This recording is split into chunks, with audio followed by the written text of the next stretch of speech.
This will be recorded. We hope that you will stay with us for the entire duration, but if you have to go, totally understand. This is the middle of a lot of people's workday. But if you do have questions, please add them to the either the chat box or the question and answer box, whatever is easier for you to navigate. And we will do our best. We have some incredible panelists here today with a lot to share, so we may have to have some further conversations in the future to answer all those questions. But we will begin now. So thank you so much for joining us for Understanding Homelessness in the Forest City. I'm Jenna Goodhand. I'm the director of the Hive London, and I am blown away by the response that we have had to this event. We've had more than 350 people respond to attend, and that's remarkable. And it also says a lot about our needs and our wants and our sense of compassion towards these issues. Before we begin today, I think it's really important to acknowledge the land that we're on in southwestern Ontario for many reasons, not just because of the colonial impacts and the devastation that's happened to our Indigenous communities, but we're talking about homelessness today. And since settlers arrived here, we have taken the homes of Indigenous people, and I think that it's really important that we think about that today as we're talking about what a home really means, what land means, and that we take our initiatives of reconciliation and relationships further than just acknowledging land, but in doing something about it. And so in being here today, we hope that this is an opportunity to begin to do something more in that regard. Danielle DeSutter is here with me today. She is a student, an intern of the Hive from Fanshawe College, a social service worker. You may have received emails from her at numerous times. She will also be helping guide our conversation today. Thank you, Danielle. This is a much bigger endeavor than we thought we signed her up for, so thank you for your patience in everything that we do today. Our intentions for today's event likely will not be to solve homelessness in our community. That would be great, and maybe we're on our way there. But it's to lead with a better understanding of the diversities of experiences that people have when they are challenged with homelessness. And so we reached out to a number of different experts, organizations in the community that have various degrees of experience, but also knowledge and understanding of how different groups experience homelessness, in order that we can come to better understand what others are going through, to have more compassion, to offer better supports and resources, and to really understand what exists in the community and how we can help to navigate those spaces for others. We would like to take a moment to just thank our sponsors as well. When we set out to do this event, we had no idea about the interest of it. And along the way, we were able to find some sponsors to help us upgrade our technology. So thank you to Iceberg Digital Marketing, our gold sponsor, and Amy and Emma Mortgages, Jennifer Slay, coaching and consulting, and my landscape artist, Heather Gerard, for your donations. They helped us to upgrade the system that we're on right now, as well as the reach of people who could attend. Danielle will be kicking off the speaker portion of the event, and we're going to start by thanking someone very special. Michelle is here today from 519. She's probably the courageous face that you saw if you saw any of the videos that we posted earlier. She was brave enough to share her story of successes and triumph and all the work that she's doing now. So we thought it would be great to just begin today's conversation, to kind of give the floor to Michelle. Danielle, if you want to introduce her. Yes, so like Jenna had mentioned, Michelle has been working with 519 Pursuit since summer of 2019. She didn't stop there. She's also volunteering with many different organizations. Some of those organizations are Project Hope, The Sanctuary, and Arcade Mission. She also started becoming the lead volunteer with 519 Pursuit in 2020 of January. Just recently, Michelle was employed with Wish as well. So like Jenna had mentioned, thank you so much for being brave and telling your story. I know that many people, the only reason that they came today was because they saw your face and they got interested. So thank you, Michelle, from the bottom of our hearts. That's very, very kind and courageous of you. Of course, you're welcome. We'd also like to offer each panelist an opportunity to speak to why homelessness is important in their area of expertise or in their organization. So as we introduce you, we'll give a brief bio, and then if you want to take a minute to kind of share anything that kind of comes to mind as it relates to your focus. We will obviously get deeper into the question portion of this, but this will give us and attendees a sense of where we're going today. So Andrea Jib, you are first up.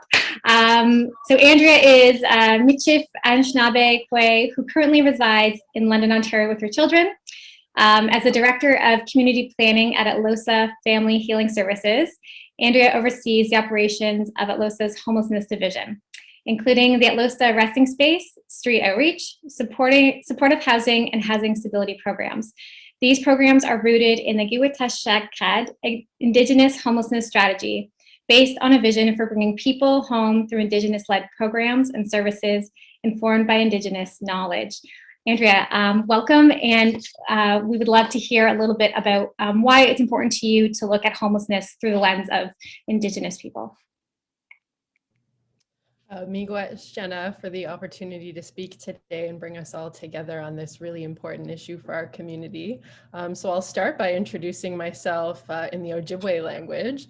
So Bojo Nindanawe Maganadog, Jawananganimki Kwe Indigenikas, Nimki Benesi and Nodem, Michifanish Nabe Kwe Indao, Miskos Gimizi being in Donjiba. And so I introduced myself by sharing my spirit name, my clan, my nation, and where I'm from. And so this is often a way that we as Indigenous peoples introduce ourselves when we gather, and it's to help situate who we are in relation to the world around us, who we are in relationship to spirit, what our nations are and what our clans are and where we live. And so, as you said, my work over the last few years has been involved with doing the Giwitashkad Indigenous Homelessness Plan for London, Ontario.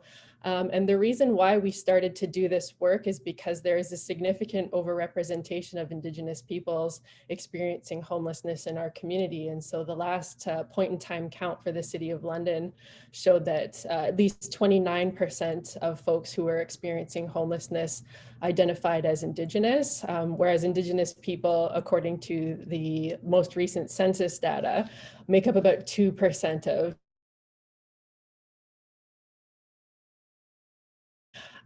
So that's a big deal, and we see these kind of numbers all across Canada, and the reason why we're seeing these significant overrepresentations is because we have to understand Indigenous homelessness in a very specific context, and that context is colonization. So there was an original displacement of Indigenous peoples from land 500 years ago, and Indigenous peoples are still experiencing those forms of displacement, although they definitely look different today in some ways, and in some ways they look the same. So that's kind of what I'm here today to speak to. And again, miigwech for the opportunity. Thank you, Andrea. We are so honored and grateful to have you here with us. Next, I'd like to go to Lena. So Lena Burton is with YOU. She's been working full-time as the housing liaison for the Housing First for Youth team with Youth Opportunities Unlimited since 2019. Lena helps secure housing by reaching out to landlords, maintaining existing landlord relationships, and providing experiential advice to the housing stability workers attached to youth. And a big win, since the pandemic began, Lena has housed 32 youth. Amazing work, Lena. Thank you for being here with us. What can you shed on us in terms of youth and its relationship to homelessness? Hi, thanks for having me. So youth experience homelessness in a distinct way separate from adults. Not that it doesn't overlap. I think in general, youth is a flexible term depending on who you talk to. For our agency, we consider youth really anywhere between 16 and 25, transitional age youth in relation to housing, but then up to 29 in relation to employment and education, because in North America, we have this really interesting space of extended adolescence. And so just as the brain and humans develop, it actually doesn't just stop at 18. You're not a magical adult.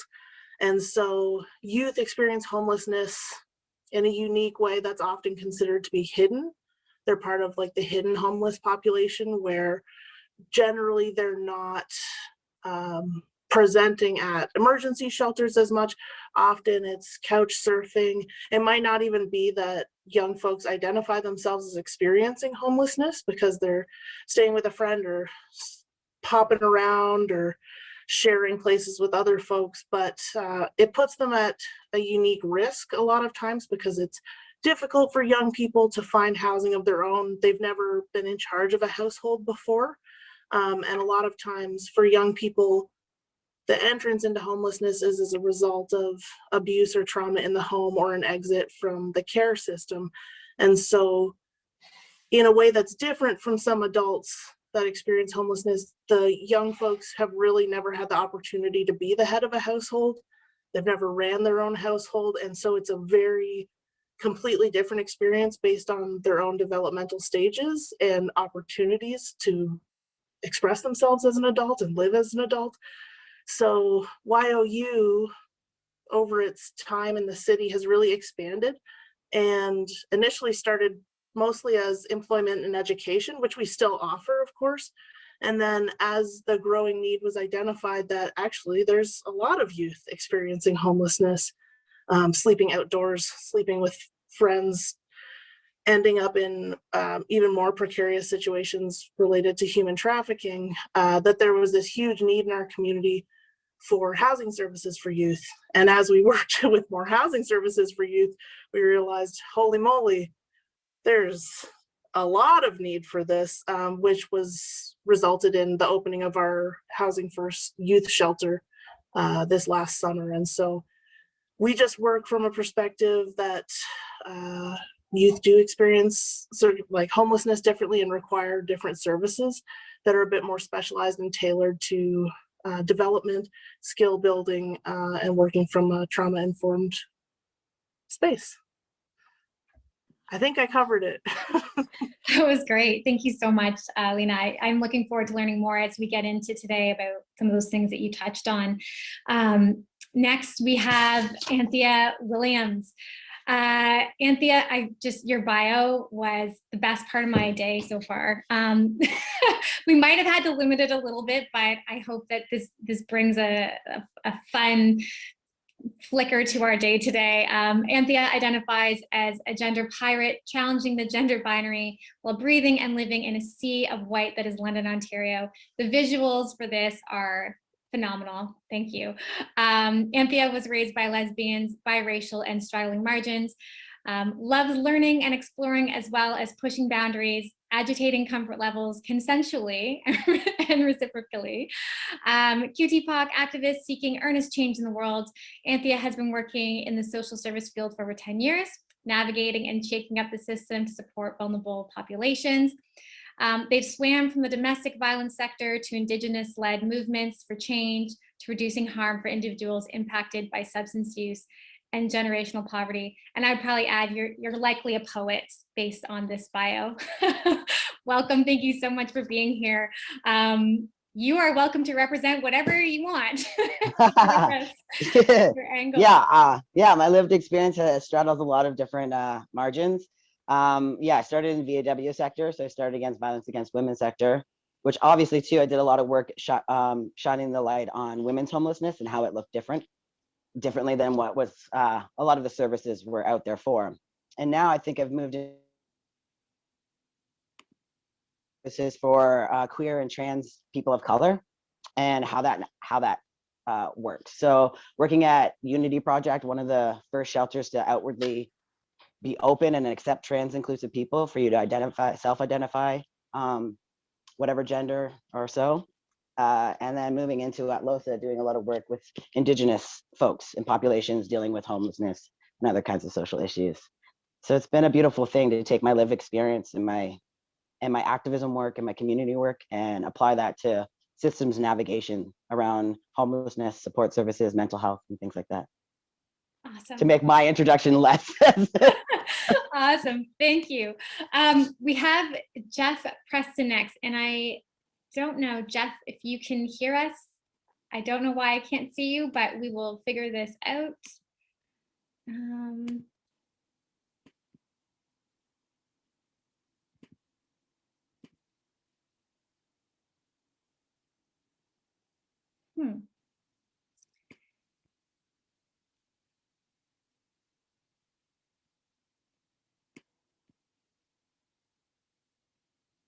Sorry, I know how frustrating this can be. I'm not sure why we can't see or hear you.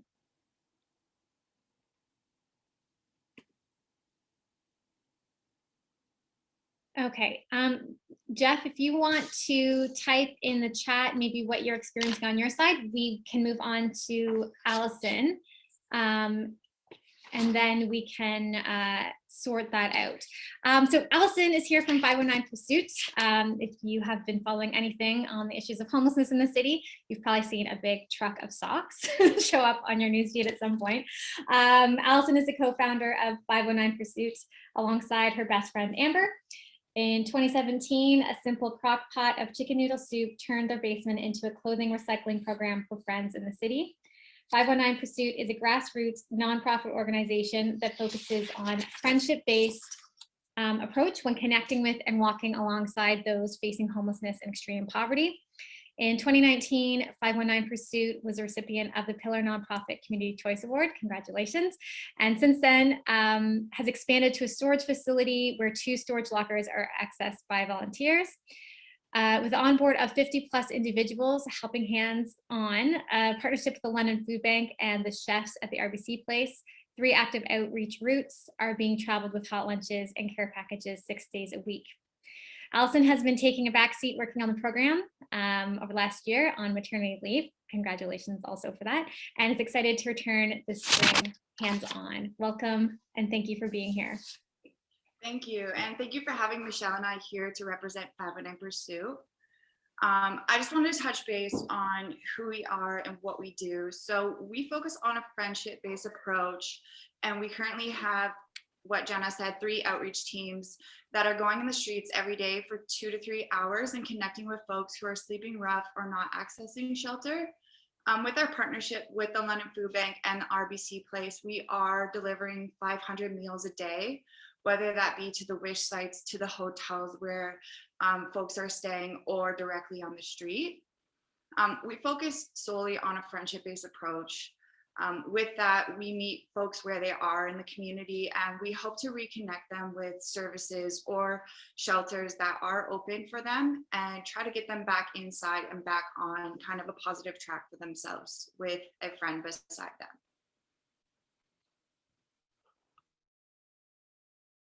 Okay, thank you so much, Allison. We did figure out our technical situation. Jeff, can you hear me? And can I hear you? Yeah, can you hear me now? Yes, welcome. Perfect. Thank you so much for joining us today. Let me just find our bio for you. So, Jeff Preston, you are an assistant professor of disability services at King's College here in London, and teach classes on disability, popular culture, and policy. You are a longtime advocate and motivational speaker, focusing on the intersection of disability, subjectivity, biopower, and culture. And you are a published author, The Fantasy of Disability, which was published in 2016. Welcome, thank you for being here. Our first question is really just to get a sense of why, from your perspective or your experience or expertise, should we be looking at homelessness? Sure, absolutely. I think that when we think about disability, a major problem is that we often don't think about disability whatsoever, that we presume that everybody is what we would define as normal, and that those who are not normal are therefore obviously being taken care of. We live in Canada, we have universal health care, quote unquote, a lot of air quotes and sarcasm here from me to start off, so off to a good start. And the reality, I think, for a lot of people with disabilities is that homelessness and precarity in housing is a critical issue in part because there are very, very few places that are accessible to live in this city, irregardless of whether or not you have access to resources. You know, speaking myself personally, it took me almost 2.5 years to find a place that was actually going to physically work for me as an electric wheelchair user. And that is with being an assistant professor working full time. The reality is a lot of friends of mine with disabilities are facing huge barriers, both financial in terms of actually being able to access houses that are, or housing that they're able to afford, with ODSP having basically requiring people to live in poverty if you're on the program, or if you were kicked off the program, then having access to a lot of the medical benefits that come with it. But then, of course, when we start to build accessible housing, or when we start building housing, we often forget to make it accessible. So there are a fair number of people in London who are currently either in houses that are not actually accessible for them, meaning that they're not able to really get out of their home. They're able to get in, but maybe not out because of lack of access to elevators, lack of access to doorways of the right size for their equipment. If you're moving into an apartment, you also then need the resources to change the apartment to make it work for you accessibly. If you have those resources, you may not even actually get approval to do it. A lot of condo owners, a lot of rental owners do not allow you to do the types of changes you need to make. So what happens is people are stuck in either not great situations or are simply not able to find anything whatsoever. They find themselves trapped. So I think that we need to really think carefully about the ways in which we are enforcing either homelessness or non-ideal situations on people, purely because we're thinking about housing in one very specific way. Thank you. I really appreciate you being with us here today and giving this perspective that definitely sounds as though it's been unaddressed so far. Thank you. Next, we have Sarah Collins from Center of Hope, Salvation Army. Sarah is the program director for the Salvation Army Center of Hope and has worked for the center for the past 11 years with experience in emergency shelter and many other programs that provide supports and services the community needs. Sarah is currently a steering committee member for the London Homeless Coalition and is part of many other committees and networks across the London region that work to support homeless populations in London. Thank you so much, Sarah, for being with us today. Yes, thank you for having me. It's great to be here and talk about this very important topic in London right now and everywhere. But I think kind of introducing myself, and there's many different programs that we offer at the Salvation Army London Center of Hope. And so many people may know us for having emergency shelter and transitional rooms, but we also try to interrupt someone's homelessness before they get there with things such as our food bank or our housing stability bank, and providing other services there so that hopefully we can divert them from ending up homeless at that time. So I'm a firm believer in kind of that we're there to meet people's needs at their time of need and providing them with a hand up. It's not a handout, and to assisting those to find and secure housing within the community that is affordable and safe for them. So thank you again for having me. Great, thank you so much. I'm just going to make a note here about something I think would be great for us to go into there. Next, we have Elizabeth, and she's here from the London Abused Women's Centre. She is a counselor and advocate at the centre and has worked as an outreach worker and a housing stability worker with London Cares as a traditional case manager with CMHA Middlesex at My Sister's Place. Throughout her career, Elizabeth has been passionate about understanding and advocating for the unique housing needs of women in our community. Elizabeth finds joy and ease spending time in nature and with her loved ones, including 3 cats. Welcome. Thank you for being here, Elizabeth. Thank you. Thank you. Yeah, so I'm here on behalf of London Abused Women's Centre. We provide counseling and advocacy to women and girls over the age of 12 who have been subjected to intimate partner violence and abuse, sexual exploitation, sex trafficking, and non-state torture. So we provide feminist-based and trauma-informed counseling and advocacy, and often we are helping with housing matters, although we're a small team and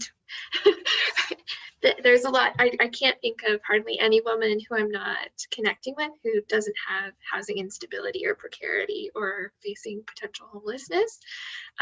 So I think it's important for us to talk about homelessness with an intersectional gendered analysis and to have that included.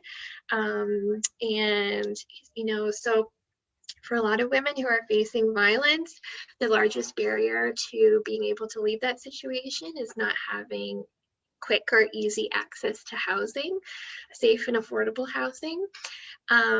Also, when people are finding themselves in the state of homelessness, women and gender diverse people are experiencing very high rates of violence and also higher rates of sex trafficking. And yeah, we're just hoping to raise the issue for women, especially women who are women-led mothers of a household. So their unique needs are, you know, they're having difficulty meeting those in the system that we have currently. Their needs are very unique, and yeah, and I think Indigenous women suffer some of the most egregious challenges in terms of lack of housing and are very much underserved in both violence against women and homelessness services as they stand now. So yeah. Thank you for sharing that, and thank you for being here and the work that you do. Last but not least, we have Michelle, who we heard from at the very beginning there, but we want to say a little bit about Michelle, and Michelle, there's an opportunity for you to share sort of where you want to take this conversation today as well. So Michelle began volunteering with 509 Pursuit in the summer of 2019. And since then, she has become a crucial member of the team there. In January of 2020, she became a lead volunteer, and she also volunteers with Project Hope, Sanctuary, and the Arcade Mission. And she, as mentioned, now works at Wish, where she was hired as a community support worker and has quickly been promoted to shift supervisor. Congratulations, Michelle. Thank you for being here. It's been a busy couple of years for you. We're here to gain a better understanding of homelessness. And we would love to know what sorts of things you think we should be bringing to the conversation that aren't being had. I guess just from my perspective, 14 months ago, you know, I was homeless on the streets for 2.5 years, the streets of London. So I know there's a lot of stigma behind it. There's a lot of hurt, you know, how many times I would be spit on or I'd be bawling my eyes out and nobody would stop to even ask me how I'm doing, you know. It was that real build in friendship and you know, because I never felt like I truly had people who cared about me as a person. And, you know, for that reason, I didn't care about myself. I didn't feel like I deserved any better. And it truly was that bringing together of a friendship and somebody coming visiting me continuously to show me that, you know, I am worth it. You know, I had a flesh-eating virus, and I was so lucky that, you know, one of the services that that the Salvation Army has is detox. And through detox and through the RCC that the Salvation Army actually also has, you know, I was better to have a spot where I could work on myself and I could become the woman that I wanted to be. So I think it's just having those resources available, you know, because as many times as I want to get out of the street and I wanted to stop using, I would always be thrown back out to the wolves, right? And so I really think those resources and the stigma behind homelessness is something that I would love, you know, to have be brought up. So that's my little portion. Thanks. Thank you so much. We hope you'll stay with us for any questions later as well. Okay, Danielle, I will pass it over to you for our next segment of questions here. Unmute myself here. All right, so thank you everyone for taking time out of your busy days, and thank you for all the beautiful work that you do in our community. As Jenna had mentioned before, one of our aims today is to understand how homelessness affects various segments of the population differently. So Andrea, starting with you, can you shed some light on the ways in which Indigenous people have their own unique challenges when it comes to finding themselves in the situation of homelessness, and also how to navigate to get to a safe place, sustainable and supportive housing? Yeah, I'd just like to hear from that perspective first. For sure, Miigwech Danielle. So homelessness for Indigenous people, it looks different from homelessness in general. And so much of the work that we did through the Giwatashkat Indigenous Homelessness Plan was inspired by the definition of Indigenous homelessness, which was written by Jesse Thistle, who is a Métis Cree academic and now best-selling author of his story of lived experience of being Métis and homeless. So when we talk about the definition of Indigenous homelessness, we come back to the context of Indigenous homelessness needing to be understood within the history and ongoing colonization. And so, as I mentioned in my intro, Indigenous people have been historically displaced from land, and that displacement continues through different forms of homelessness today. And sometimes it very much looks like displacement from land. So Indigenous peoples through the history of colonization have experienced things such as the Indian Act, missing and murdered Indigenous women and girls and two-spirited people, the 60s and ongoing millennial scoop. And so Indigenous people have continued to experience various forms of colonization that have contributed directly to the epidemic of Indigenous homelessness that we see today. And so we've been experiencing homelessness for a really, really long time. And so that's where we get the really high rates in our communities.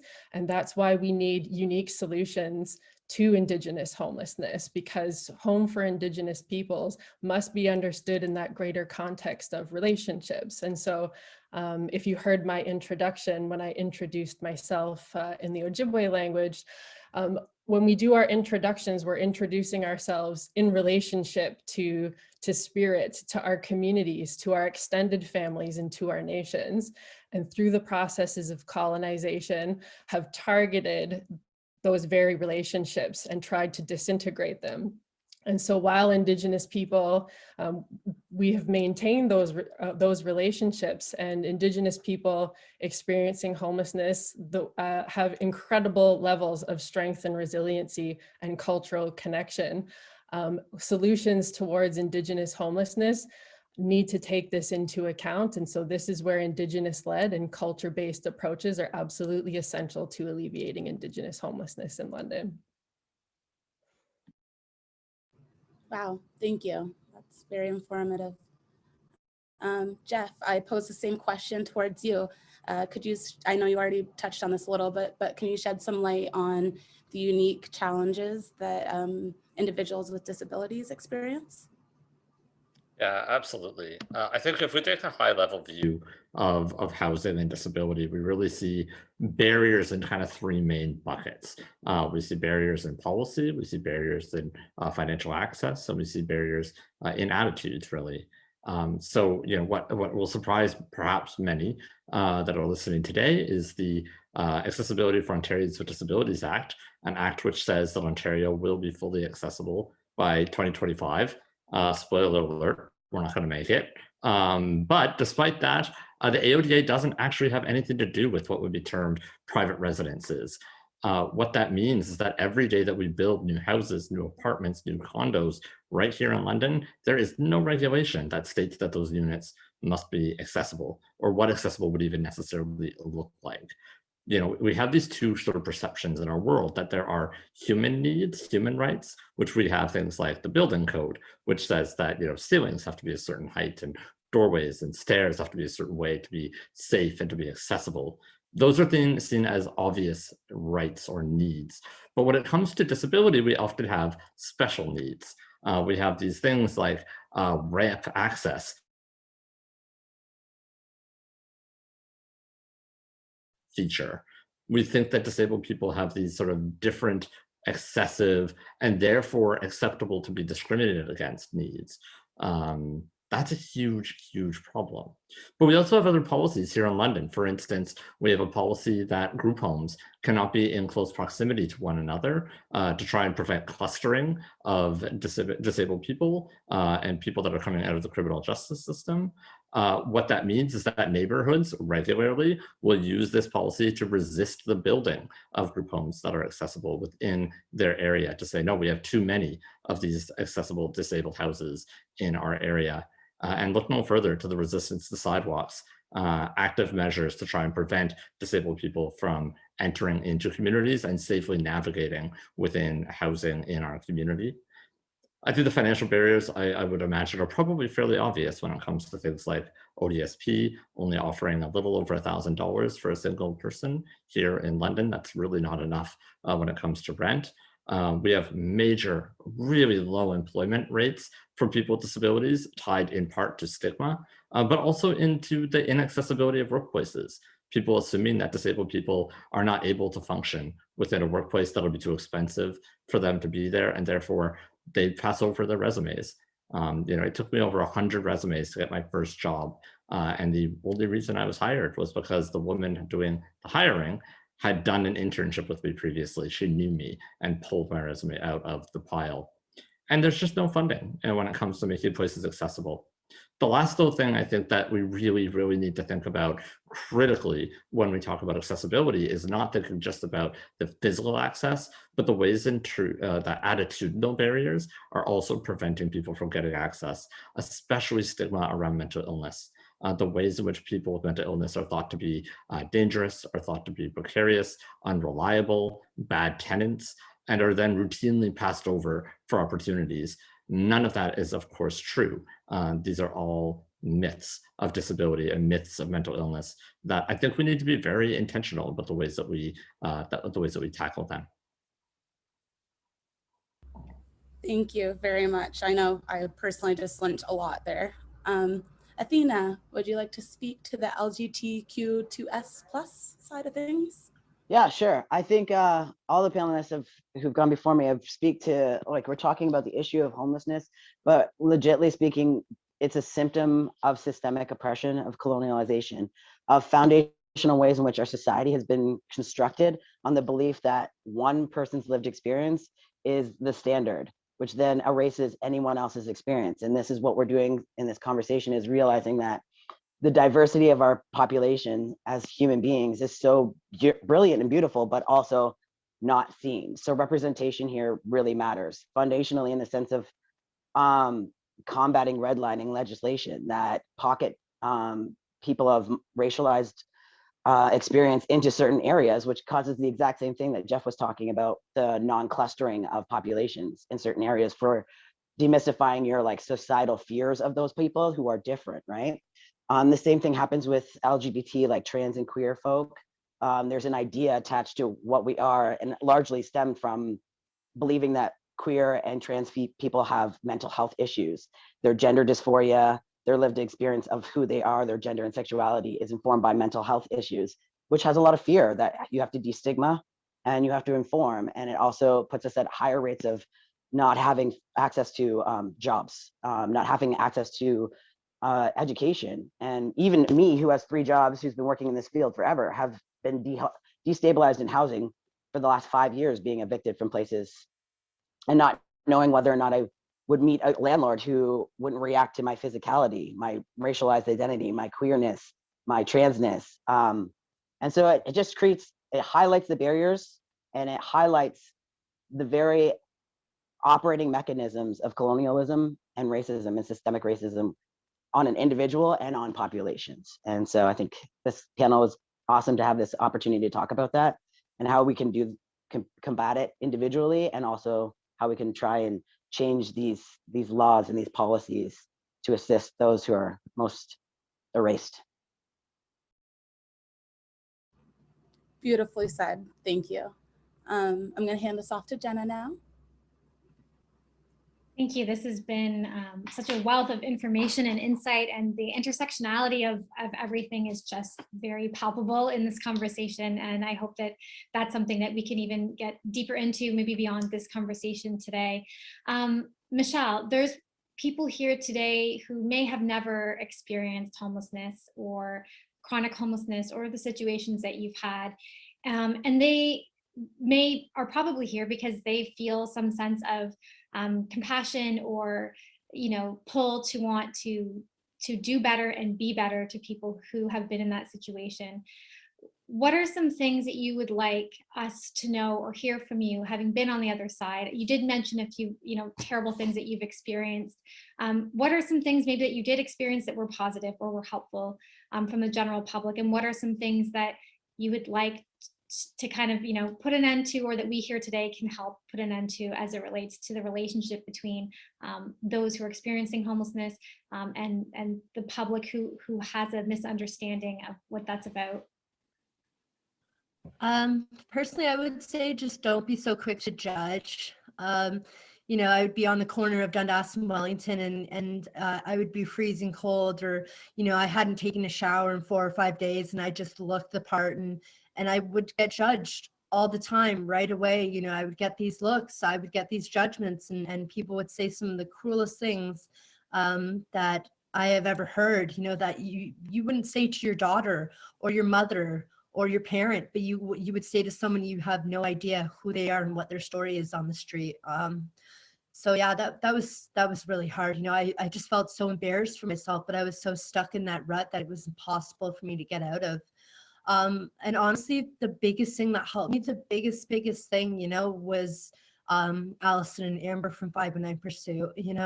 At one point, I had built a little box fort, and I was staying out in the freezing cold, and they just came and said hi to me, and every time my stuff would get stolen continuously, they'd always have a duffel bag filled with clothing that they knew that I would love. It started to become that friendship that I needed them in my life. So, when they couldn't make it out to me, I would walk to them. I would get on the bus to get to them because I needed that friendship, and it just meant so much to me, having somebody that I could trust, because being out on the streets, I had nobody that I could trust. You literally would have to sleep with your backpack under your head because it would get stolen from you. So, just friendship, just starting that conversation, even offering to if they want to go for lunch, just being that helping hand for somebody makes a huge difference. Thank you. Allison, I have a question for you. You've spent extensive time offering hands-on support to those with challenges of homelessness. Famously with the sock collection, that's something that really I think a lot of people are aware of. Can you speak to the importance of socks specifically, and why that's sort of become, connected to 509 Pursuit, and maybe some other basic necessities for those who spend significant time without shelter? Yeah, so we started the 509 Pledge for Socks 3 years ago. It was an initiative to kind of gather the community leading into the winter months to change the conversation around homelessness and the stigma. And when we can think about how kind of a general, fresh, clean pair of socks could change somebody's day, then maybe we can look a little deeper as a person in the community and see what else we could offer. Being homeless, Michelle can probably speak to this as well. Having a fresh, clean pair of socks is very important. Not only are you usually on your feet all day, going place to place, if you don't have funding for a bus, just to get your things done, whether it's appointments, meetings, and trying to just get housing again, a fresh, clean pair of socks could completely change somebody's day. We can see it right now as we're changing through the seasons. We just got a lot of snow, and now we're going to get some warmer weather. We're going to have slushy sidewalks and kind of melting snow and freezing snow. And having a pair of socks and walking through that, and then not having the opportunity to even know when your next clean pair of socks, or to sit down in a warm area and just air out your feet, your skin does start to get a little pruny. It can lead to not only frostbite, but a lot of pain and discomfort to walk forward with blistering. So with the 509 pledge, we really use that as a way to kind of change the conversation, as most people would think of homeless folks and those facing homelessness to be okay to fend for themselves throughout the summer. But then when the winter months come, we really kind of buckle down and say, oh, we have this many homeless people. We need to get them inside out of the cold. Whereas it should be a year-round conversation for the community as a whole. Also, the basic needs and kind of the clothing care packages that we offer, like Michelle was saying, we find it important to not only meet folks where they are, but to also find out who they are, past homelessness, past stigma, past whatever fears there might be. Once we learn who that person is, it's fun, but it's also kind of rewarding to be able to show up to them and say, you know, we just got 20 bags of donations and I found these 5 exact things that just spoke to me that were just for you. And we can show up and kind of start at the bare minimum of building that person up as who they are, then we can look to do more positive things within the day. But it starts with comfort and being able to kind of get up and look the part to be accepted in our community and in these doors that we're trying to walk back through to get housing. Beautiful. I love it.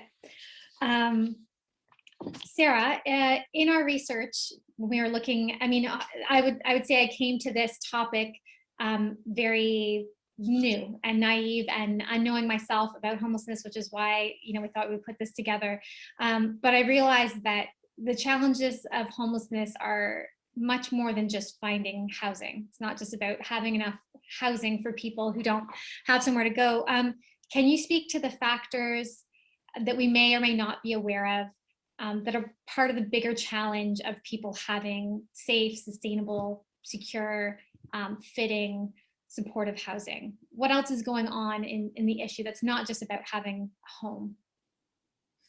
So yeah, outside of the lack of affordable housing in London, the housing crisis that we all have heard much about, there is not one reason, there's not one factor, right? There's many. Everyone has a unique story, a unique journey, and whether that's through substance use disorder, or whether that's through a breakdown in family and relationships, past traumas, mental health. I mean, there's so many different reasons why someone will end up homeless, or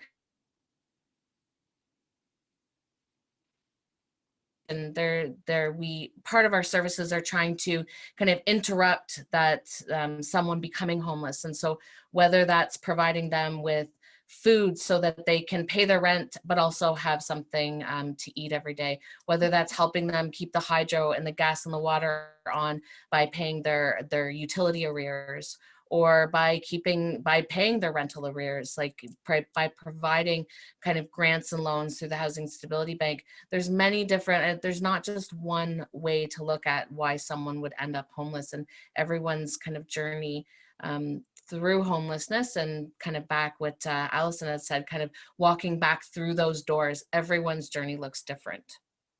Mm-hmm. Thank you. Lena, as you are listening to the responses here, how is the youth perspective or your experience with the youth kind of coming up? Are there ways in which it very much is showing very similar things? Or as you spoke to earlier, you know, for youth, they likely have never been in charge. So what sort of things are kind of coming to you that we can be made aware of? I think everyone that's on the panel has touched on things that overlap with youth homelessness. Obviously, LGBTQ plus youth are overrepresented in youth homelessness, and are disproportionately subjected to abuse and trauma as a result of becoming homeless, but sometimes it's a result of family breakdown over their sexuality or gender identity, where they've been essentially kicked out. And I think, and again, like racialized youth also are overrepresented in homelessness. A lot of it also overlaps with the care system. So the child welfare system, as much as, like, you know what I mean? there's times where for safety people need this, but it does disproportionately affect racialized people, people experiencing poverty. And then once they're in the care system, there's what's referred to as the service cliff for youth. So youth, you know, essentially that go into care are taken care of ideally, or they're placed in housing placements like foster homes, group homes, but then there is an abrupt end to that. And so there's this huge cluster of people through no fault of their own who suddenly have no access to services that they've really relied on for a number of years. And so for those folks, you know, it's also very tough because I think people sometimes forget how much help most people get when they're moving out for the first time by choice. You know, is just for a lot of people in the general public who are fortunate enough to have like family supports, both extended family and immediate family. You know, for a lot of folks, when they get their first place, it's planned. You know, that's a huge one. So it's not this chaotic situation, this traumatic situation where you've been uprooted against your will without a choice and thrust into the position of adult, right? Where suddenly you've been taken care of or at least been able to depend on someone for that. And suddenly it's like, oh, what do you mean you don't know how to pay bills? What do you mean you don't know how to get your own ID? What do you mean you don't have a bank account? These are a lot of things people take for granted. And for young people, that's difficult, right? If you don't have all the guidance that a lot of other people get, right? For a lot of people, when they move out, they're moving out because they're going to school. They're moving out because they want to. They're moving out to be roommates with friends. And I don't know if anybody remembers, but most people, their parents are their, you know, grocery store, their cupboards are, and that's where they go to do laundry. And that's, you know, who's my doctor? Things like that, right? That people take for granted. And so youth, like, I think there's this stigma a lot of times with young people who are homeless that they're just bad kids that were running away because they don't want to deal with the rules of the house, which really is like, not that it doesn't exist, but it's such a small percentage of people that have just decided, I'm not following rules. No, like nobody's like, I want to live outside forever. You know, even people that maybe at the time say they're making that decision, a lot of it's also based in negative things that are happening in the home, and a lot of it's people are leaving because of their own safety or like emotional safety, psychological safety, and they don't really have options. And so it's not that they're making bad choices, it's just that they don't have a lot of options of choices to make. And so for young people, once you've become displaced and homeless, it's so hard because you're really starting from like nothing. You don't have credit, you don't have landlord references, you probably don't have ID, you don't really know how to navigate this stuff, you don't have income, and it's hard to get income when you don't have a place to sleep and store your things. And so it overlaps with a lot of the experiences of adults who are homeless or experiencing homelessness, is that it's not as simple as just like, why don't you just go get a place? And then beyond that, so once, say, everyone's pretty different, right? They'll be very organized. They just need a very light touch and just a little support in system navigation. All the way up to people who, you know, have been displaced for a very long time, have not had the privilege and opportunity to have like a family base or a caretaking base to teach them all sorts of life skills, and who've been living on the streets, out of touch with service, and have complex co-occurring needs. And so what's really important, and why I really love YOU and even just a lot of the services in our system, is that it gives a range of options for folks based on their level of need, because it's not a one size fits all solution. You can't just say, here's these two youth experiencing homelessness, here, you can both have an apartment. Good luck, see you later. That's really not the end of it. For a lot of youth, once they are in housing, they're lonely, and it's scary to be in a quiet apartment all by yourself and you don't have anyone to talk to. And so I think it's really important that as like a system and as a service provider, that you offer different housing options to people that go from like supportive group living to like semi-supported living, transitional housing, and independent housing, because everyone's needs are really different. And so no two young people, just like no two any other human beings, are exactly the same with and they all have different needs. And so what I like about the services, at least a lot of the services that are available, is that it's a pretty good range. Well, wish we had more of them, but it's a pretty good range that can meet needs, because it's not just like a housing need, it's also a social need. And like Andrea had touched on, like a sense of home, a sense of family, and who you are in relation to community as your identity develops as a young person. There's a lot of exploring and growth to do while you're also trying to manage a household that can be difficult for anyone to do. Mm-hmm.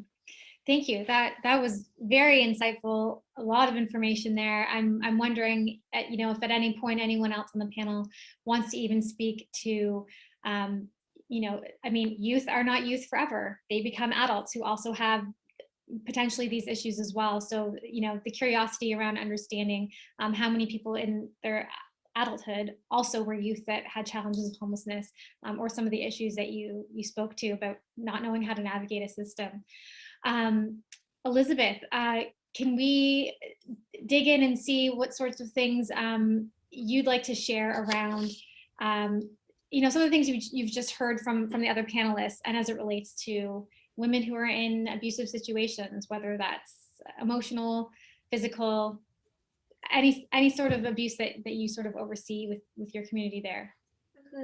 Yeah, so many themes are resonating, especially with the youth. And I think that women and their children, the intergenerational piece of it can be kind of understood, that sometimes, like, to solve the problem of homelessness and intergenerational and chronic homelessness, is we really need to meet the needs of women and families who have experienced domestic violence, to stop the cycle and ensure that they have the supports and the housing, the safe, affordable housing that they need. So yeah, it's interesting how they connect. But I think in terms of, violence is, for women, the key kind of entryway into homelessness. And it's very much underestimated and undercounted. So a lot of like homelessness services and responses are very male-centric responses. And it can be difficult to see women's homelessness.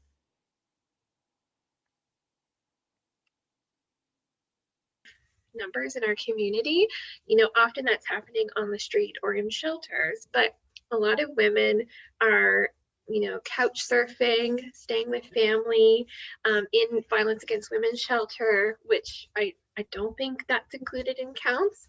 And so it's their numbers are just not being counted. Also, if you're trying to get a referral to a Housing First program or a rapid rehousing program, typically referrals are happening through outreach teams on the street or in shelters. So, and for women, especially women with children, they're not going to access some of those homelessness sector responses or shelters because of safety issues, but also because, that could compromise custody of their children. So they're not being counted. It's underestimated vastly.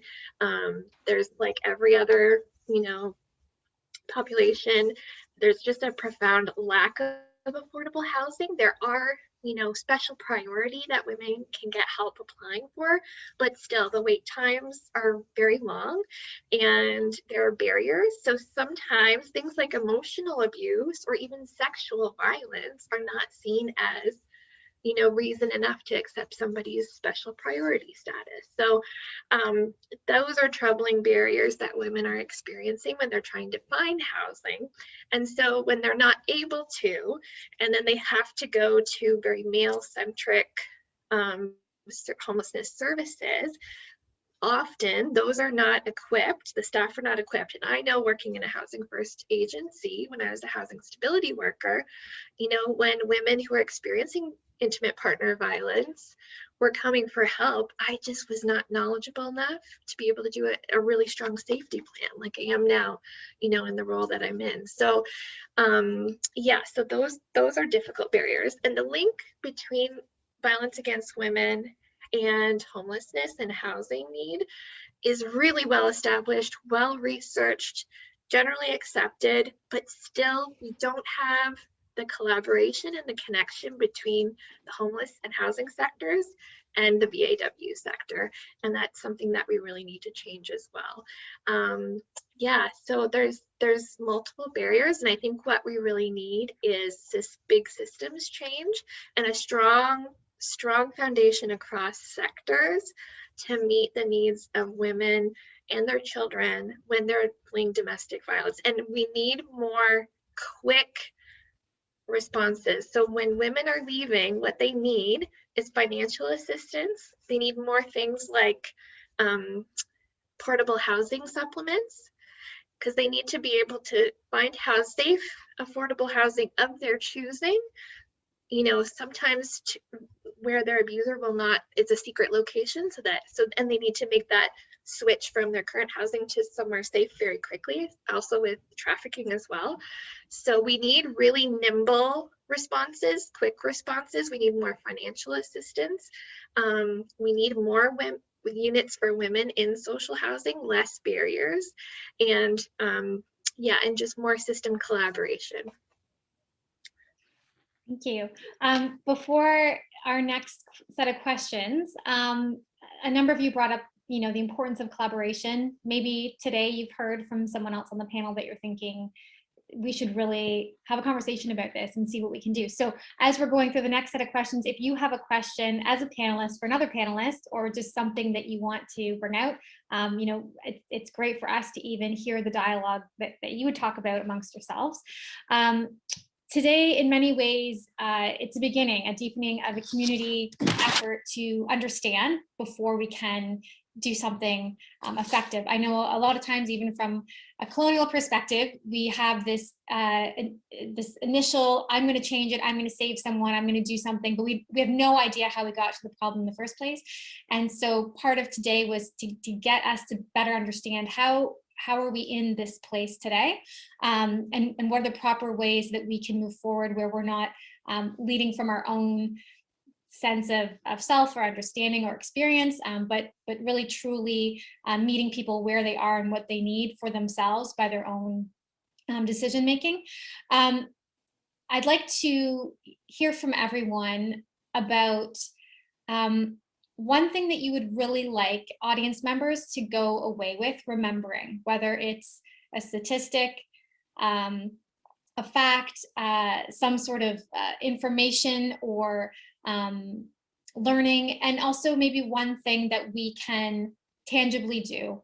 And it can relate to your area of expertise, or just something that's maybe stuck with you or you've seen be effective. I mean, Allison, when you talked about making a friend of someone, right? Like that is huge. That is something that, maybe not everyone here can do, but some of us can, and that I think can be very transformational, especially as a community.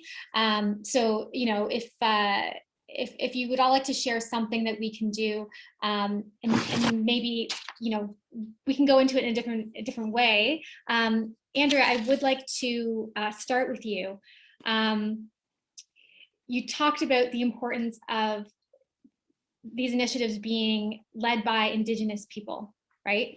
And I'm wondering, as a non-Indigenous person, where is the place for me to help? Is there a place for me to help? Or so where do non-Indigenous people play a role in helping Indigenous people find their sense of home or a sense of community? Is there a place for us? And if so, what is that? I think that that's for y'all to figure out.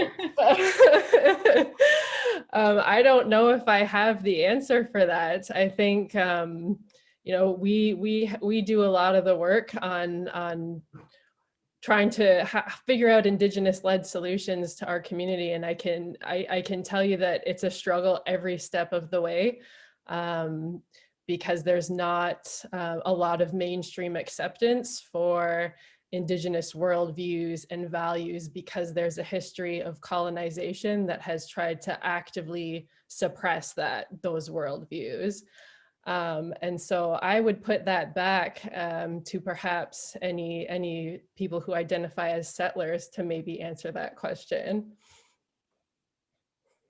I, as a settler and as a racialized minority in London, Ontario, would say that people who are not from a racialized minority group have power, have privilege, and that it is upon you to leverage that to say in spaces where you're looking around and knowing that, oh, wait a second, there's not an Andrea here. There's not another Indigenous person talking about that perspective and how important it is and how it's foundational, and to put yourself out there and to make it uncomfortable for yourself to put yourself out there to have that conversation, so that's not always on racialized and BIPOC folk to do that already at a great expense, an emotional expense to just living in this world. So whatever power you have, whatever you working at the Hive, Jenna, and your position is to be like, no, we need more Indigenous people talking about this. They need to be at this table. They need paid positions and positions of power to start taking their lived experience and their perspective and integrating it into policy and practice. I'm all for these like really small moments of like person to person stuff too, but we are not going to dismantle colonialism and racism by like glad handing each other. Like we need to like really dismantle this, and it's going to be uncomfortable, and welcome to that uncomfortability. I love it.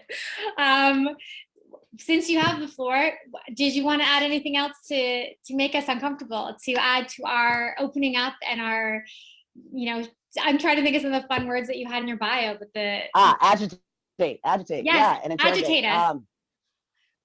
So there's this propensity to like love these other cultures that we're not a part of, and then in a moment of realizing that some of the beauty of those cultures that we love is part of struggle and is part of literally death, the active erasure and murdering of people.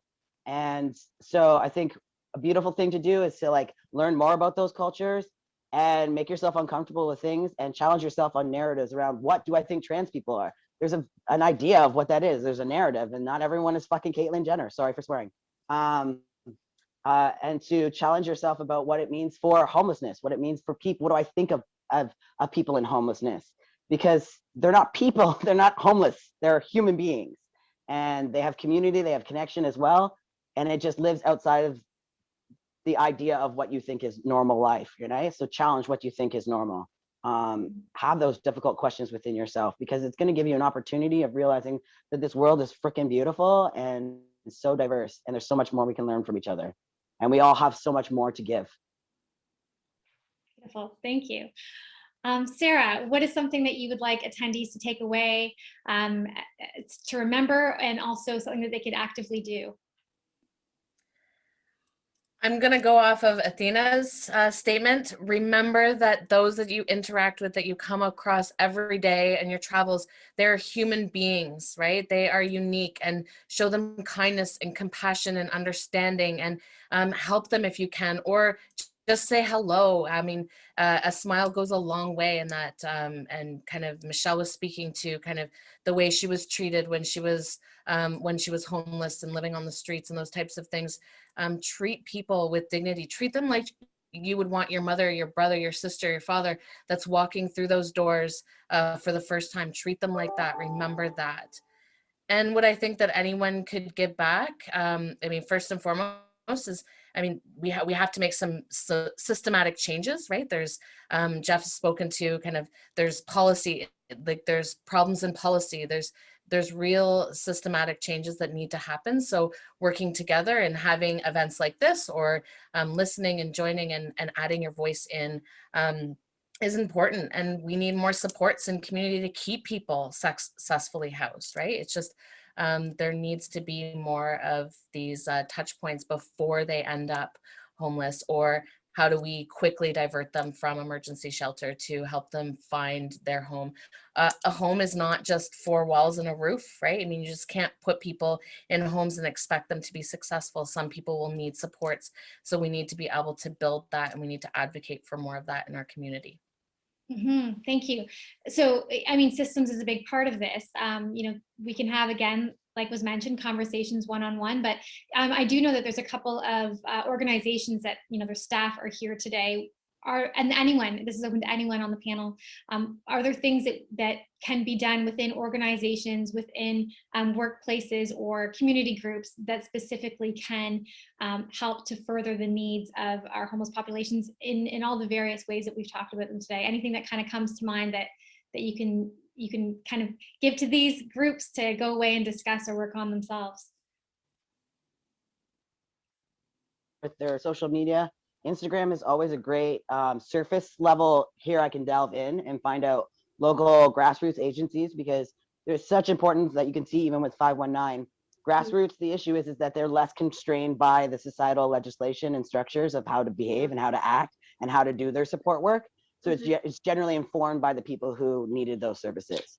So from my perspective as like a queer BIPOC person, I volunteer with Queer Events, which is a queer Black-led organization or queer network.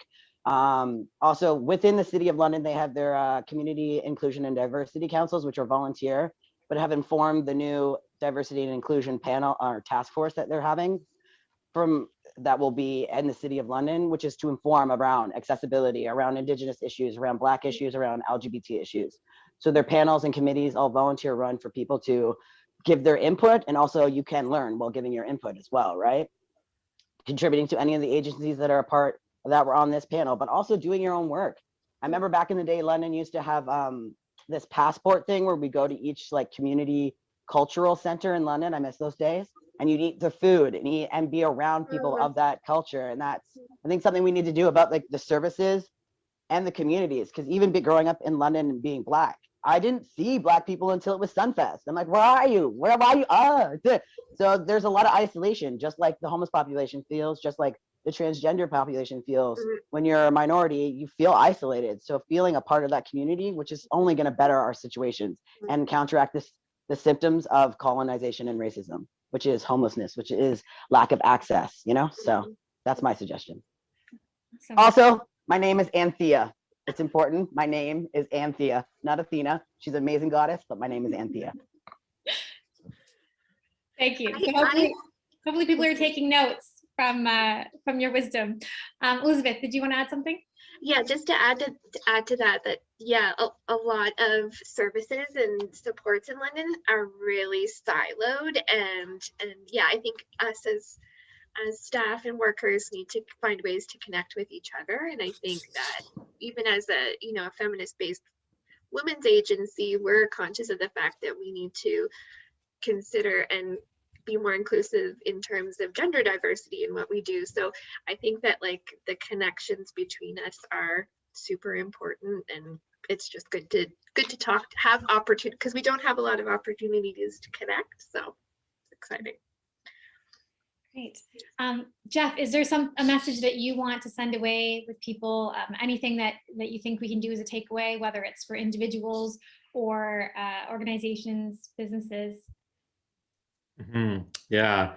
I'm sort of so energized by the conversation. It's hard to kind of collapse it down, but I think what I would like to share when it comes to disability is we have this idea of disability as an occurrence and as a binary, right? That there are disabled people and there are non-disabled people, and these are the two categories.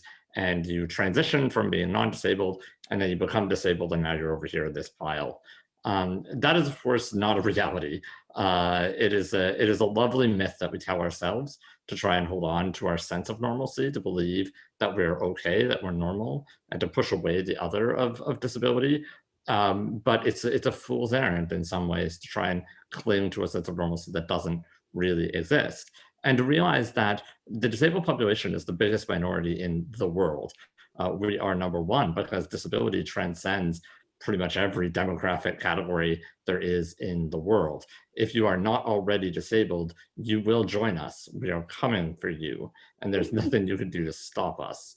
You will be disabled at some point. And when you do become disabled, you are going to welcome or be welcomed into a community of people that have transcended to the other side, which is to realize that it is actually the differences of the disabled or the human body. It is our fragility that actually binds us together, that brings us together into communities, that makes us do better things, because we are not single solitary individuals. And I would say, so I think on the one hand, we need to remember that disabled people are not this separate group, but rather they are all of us, and we will all need and desire supports in some way at some point. And I think last but not least, for anyone that's listening today, right now, who have felt the shame of disability, who have been ashamed of the ways that their bodies are thought to be different, are seen as different, or thought as dysfunctional or invalid, I feel that. You know, we've all felt that. Disabled people have been forced to endure that for a very long time, but I'm here to say that you are not the problem. Your bodies, your minds are not the thing that is wrong, but rather it is the ways in which we have built a world that presumes that there is a perfect, right, correct, eugenic kind of person that should exist. That is actually the real problem that we need to attack. So embrace that difference, embrace the ways in which you are a flawed, fragile, vulnerable person, because that's actually what I think makes you a really, really good person. And if you want to talk about that, find me, let's talk about it, and let's be disabled together.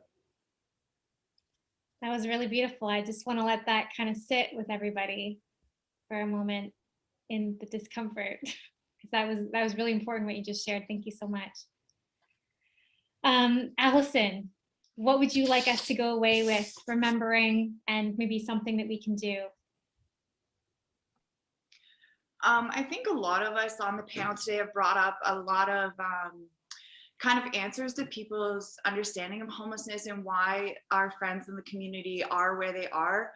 I personally, I've been a security guard in the city for 10 years, so often I was the voice of exclusion.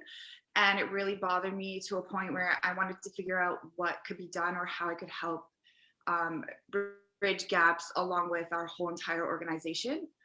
I think that as a community, we should start to look within ourselves of how, when we leave our homes and we're in public, just how we kind of approach other people in situations, and how we can look within and think, you know, maybe somebody is acting the way they are because they're having a bad day, or maybe, you know, whatever it could be. Just showing up as kind of a person with an open mind, and just to say hello and start a conversation there could change a lot of people's days.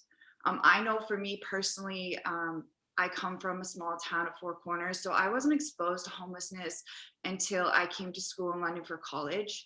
And it really kind of blew my mind how many folks were living this way, and that I had never even knew about it in the world.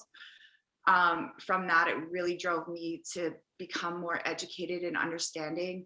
And it helped me gain a lot of patience, to just sit with folks and just have no agenda, no timeline, and just be there and listen. From that alone, I learned a lot, and we were able to take that and kind of teach other people comfortably to go out into the community and connect with these folks. And just starting with friendship and allowing people back into our community who are facing homelessness is huge, in the sense of we're facing a housing crisis right now, and a lot of our friends are sitting on the sidewalk waiting for that 3 years to come up and somebody to say, you know what, we finally found your name, you're at the top of the list.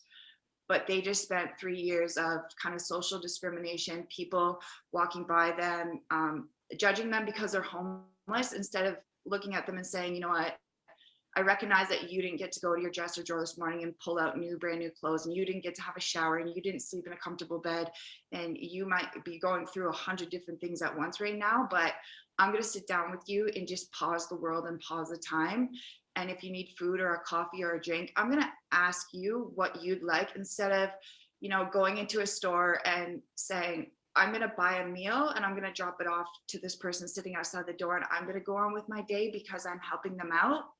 Whereas starting with a conversation and learning, you know, folks have dietary needs, they can't eat certain things, they might not even like what you're offering, and it might turn into kind of an insult that you think that they needed that at that time instead of just asking. It might just be that they just needed you to say hello.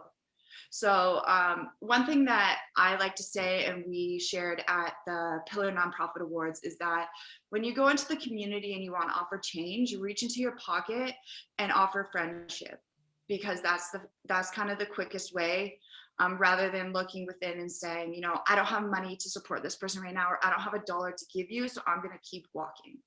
That simple hello or the sharing of information could really go a long way. For example, overnight we were hit with a pandemic. Overnight doors were closing. Overnight there wasn't kind of places that I could walk in and get a hot meal, which is where our organization kind of stepped up and started to deliver these meals directly to folks.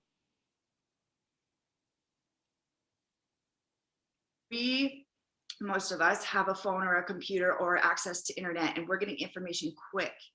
These folks are just out there. If nobody's talking to them, or they don't have the opportunity to come together in community centers or churches and shelter services, they might be completely missing out of what our society is doing and advancing, and that could push them back even further in their kind of pathway back to housing. Great. Thank you so much. That's such important information in one place to start that I think that we all are capable of. We are all capable of being kind and asking someone a simple question about themselves and getting to know them.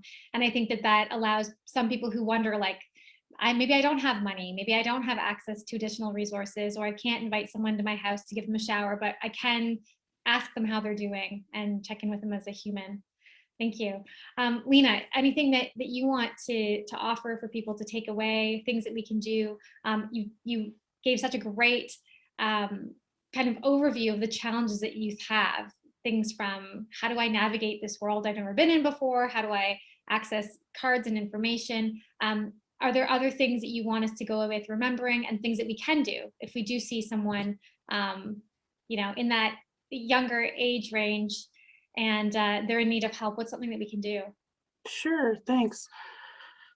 I think just along the lines of what Allison and Michelle had shared about, you know, not criminalizing people because they're experiencing homelessness or because they're currently of like reduced circumstances, really. And so when you see a young person or young people on the street, don't assume that they're congregated together and that it's like a threat or that they're there to like intimidate you. Honestly, they're there in a group to feel more safe because they are actually statistically way more likely to be the victim of a crime than the perpetrators of the crime. And so, you know, and when if you see it like a young person or young people somewhere, and they seem like they're struggling to do something like at Service Ontario, all the things that everyone as an adult also finds frustrating, but has developed these skills to like manage frustration or have a higher frustration threshold. It's so much more helpful to just ask them if they need a little help. Or like people have said, like maybe they haven't eaten. I get pretty cranky and miserable if I haven't eaten and then have to stand in a 40-person line. You know, and so just like remembering that like people are young, and so sometimes it's a matter that they just need like a little bit of a helping hand, just to ask them if they don't need your help, like leave them alone. But if they say, oh yeah, yes, that would be great. Sometimes that's what it takes. And just, I think a lot of times people see folks who are like living outdoors or who are homeless, and they see what looks like a wild behavior, but people take for granted the luxury that housed people have of privacy. And so people who are housed have the luxury of privacy that when you're having a bad day, you have a pillow to scream into, you have a place to like stomp your feet and cry and like do whatever you need to do that may had, if you needed to do it on the sidewalk because you didn't have privacy, people would be filming you, judging you, calling the police on you, all sorts of things, when really these are all things that lots of people do with the luxury of the privacy of their home. And then the second part, I think, that is good for everyone, everyone, is to truly know your rights related to housing and tenancy. I think that that's a part that sometimes gets omitted, because even lots of people who rent take for granted what they think are their rights or what they think are the laws. And I think just like information and knowledge is power, right? And so one way to help people experiencing homelessness, or to prevent people from experiencing homelessness, is for everybody, but especially for service providers, to become informed, educated, and knowledgeable about the laws and the rights and the responsibilities of tenancy, of landlords, of like what people can and can't do, of what is or isn't against the Residential Tenancies Act. And then for people to come together, like there's a really great group on Facebook, the London Tenants Association, where people can consult with peers, but they can also connect with neighborhood legal services. And then there's groups like Acorn that are coming, and they work with people to just have community advocacy and access to information. And like Allison had said, a lot of folks don't have, again, the luxuries of like immediate access to technology that everyone takes for granted.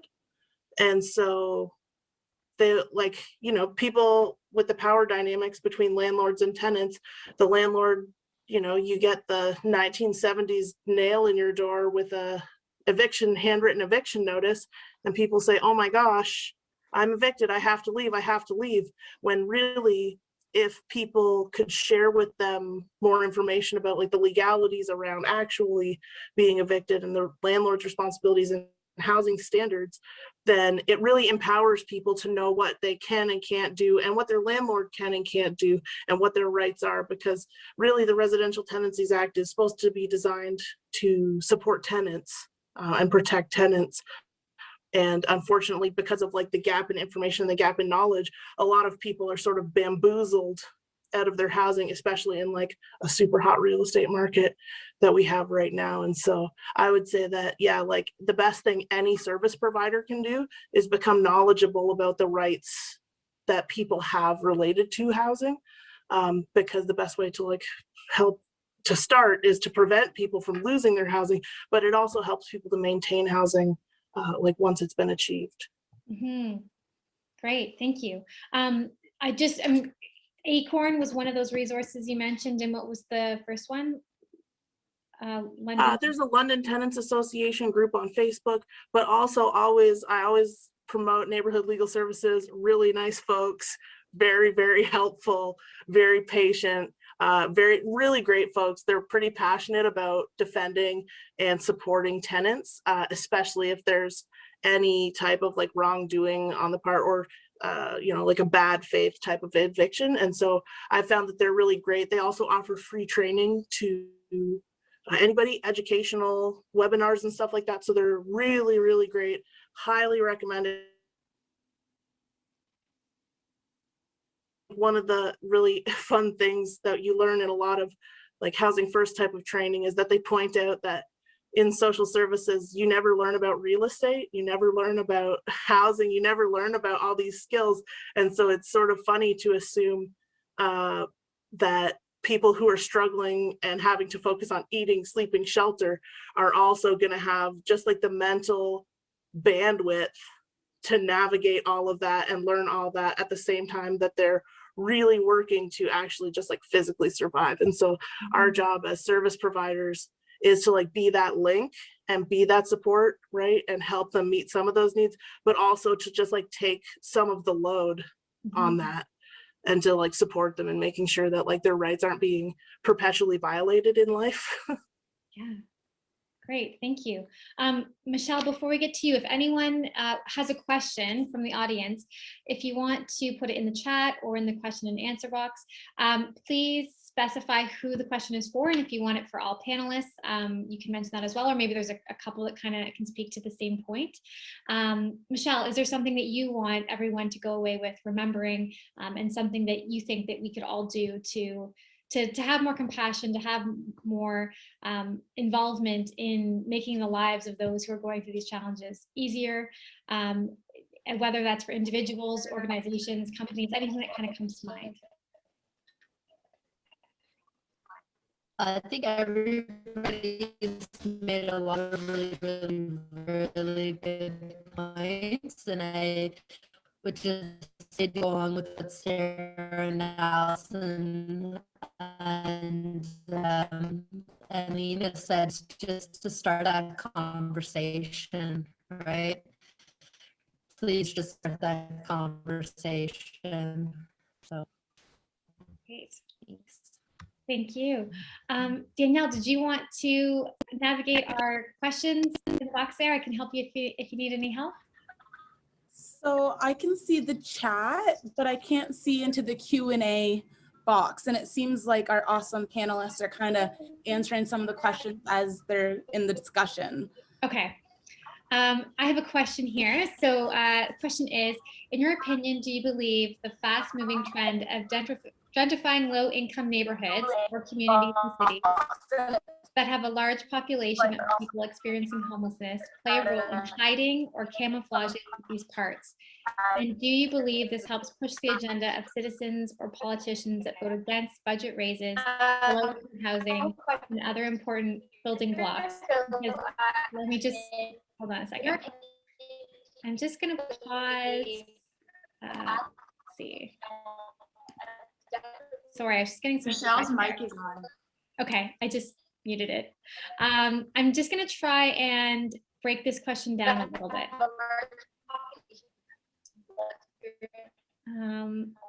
Okay, actually, Danielle, if I copy and paste this to you, can you maybe break that down a little bit, and I'll go on to the next one.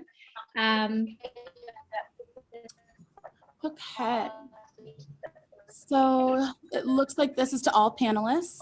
In your opinion, do you believe that the fast-moving trend of glorifying low-income neighborhoods or communities, cities that have a large population of people experiencing homelessness play a role in hiding or camouflaging these parts? So I'd say that's probably the first part of the question. And then it goes into some more about pushing agenda of citizens or politicians that vote against budget raises. So yeah, again, the first part of that I would focus on. So in your opinion, do you believe that the fast moving trend of gentrifying low-income neighborhoods or communities have have an impact on the homeless community, essentially? Yeah, that's the reason why gentrifying happens. It's because, I mean, it's one of the things I was talking about, like the legislative and structural ways in which colonization and racism has happened. So what happened back in the day, quick history lesson, is what would happen is like designated areas would be undesirable. And then legislatively, that would be created through banking and mortgage rates. Those would be the areas in which racialized people, the other, would be funneled to. But then what happens is that, you know, the community grows, the city grows, and those places that were undesirable become property-wise valuable places because they are usually generally centered in the city centers. So now, and then so through gentrification, there's like these main little identifiers that you'll find, which is just like certain kinds of shops, certain kinds of socioeconomic couples. So a large indicator of gentrification is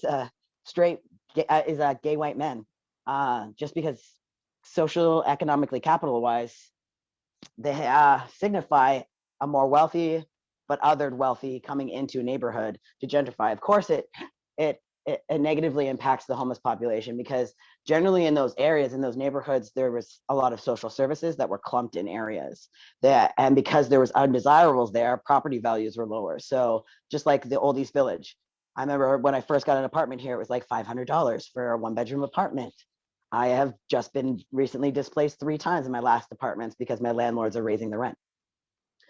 That's what happens. And I'm not homeless. I am, like, by all standards well off in the sense that I have well-paying jobs and I'm university educated, but I can't live in the neighborhood in which I work. So yes, it negatively affects everybody.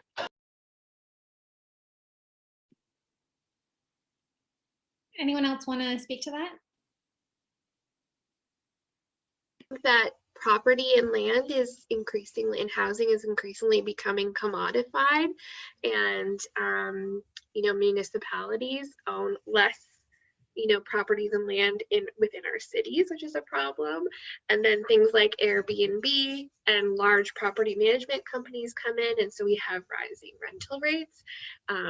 So those are all forces that I feel we need to call for action to diminish and regulate their power. I think to Adia's point, that often the gentrifiers are not disabled people. And even more frustrating is when gentrification happens and the changes that are made to the physical space are changes that are made along aesthetic desires of non-disabled people. When I was living downtown, I remember when the Booster Juice moves into the what was and will always be the Galleria Mall. When the Booster Juice moves in, and they put a flight of stairs inside an accessible mall, and it's like, why is this happening? And why is it happening? Because the people that have the money, the people that are able to start to gentrify and move into these areas, also are looking for, their cute little boutiques. And those cute little boutiques should be walk-ups because that's the aesthetic that they're into at the moment. And ramps are ugly and should be at the back of the building by the garbage disposal, generally speaking. And so I think that as people are being moved around the city, we also are continuing to then collapse disabled populations, populations of mental health, into these ever increasingly smaller buckets of places that are remaining accessible and only remaining accessible because those with the money, the power, and the authority, meaning probably very well educated, probably high paying jobs, and therefore probably not disabled, or at least not in a profound way, are the ones that are reconfiguring the world and pushing the rest of us kind of out. Very insightful. Andrea, did you want to speak to anything? I mean, we're talking about land here being made to, work for a very colonial setting already. Is there anything that's kind of coming up for you that you'd like to share? Yeah, I think that for not only Indigenous people who are experiencing homelessness, but us as an Indigenous agency as well, access to land is a huge issue.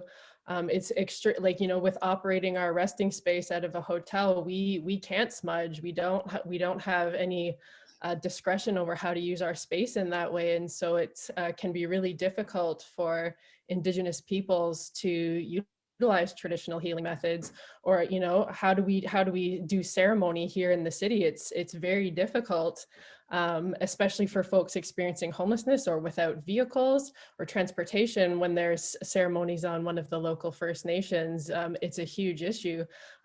Also, with respect to homelessness here in the city, there are forms of treaties that have been in place since London has been established. And one of the things that came up when we were doing the community engagement for the Giwatashkat Indigenous Homelessness Plan is access to the river, which has always been, which was promised in those treaties. And we heard from folks experiencing homelessness again and again, how encampments become removed. And so it raises a really big question on how those treaty relationships continue to unfold for Indigenous people experiencing homelessness in particular, many of whom were actually spoke to being caretakers of the river and would clean up sharps down by the river or trash and things like that, which are actually caretaking activities and a form of relationship with land. So I think, yeah, there was a lot coming up for me there around access to land and to the river that has been enshrined through some very long-standing relationships to which the obligations have not been fulfilled. Great, thank you. It's very fitting. The next comment is give Indigenous people their land back. If you can buy land, give it to an Indigenous community. So I guess we could vote on that. Everyone says yes, and we'll see what we can do. I would love to know any opportunities for the public to get involved and what kinds of things would be helpful to you and your organizations. I know COVID has made challenges for organizations to take on volunteers. Are there currently volunteer opportunities available? Yeah, I've wondered that myself too. So probably everyone's had to adapt a little bit to how their volunteer services have been. Are there online opportunities for people who maybe can't physically come in, or anything else that people can do in a volunteer capacity or needs capacity?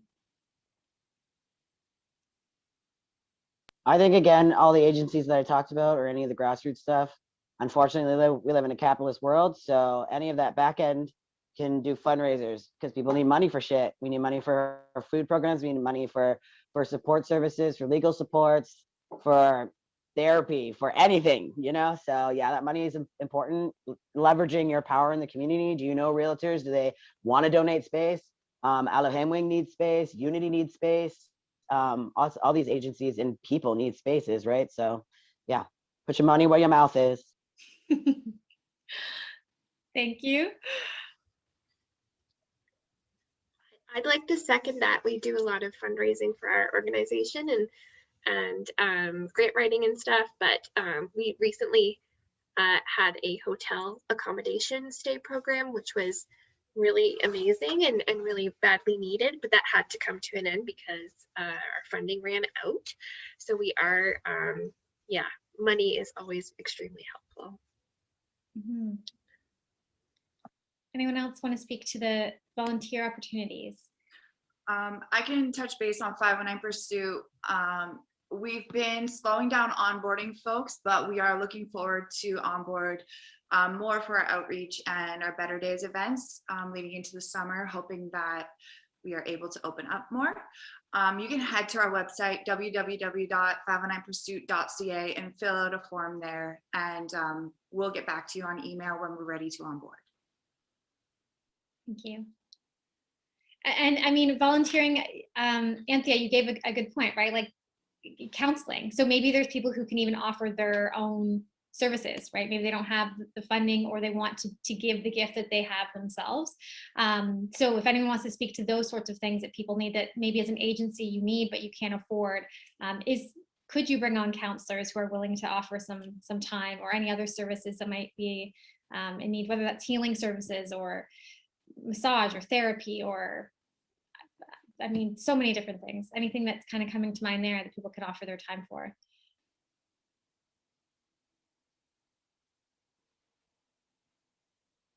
Yeah, Lena.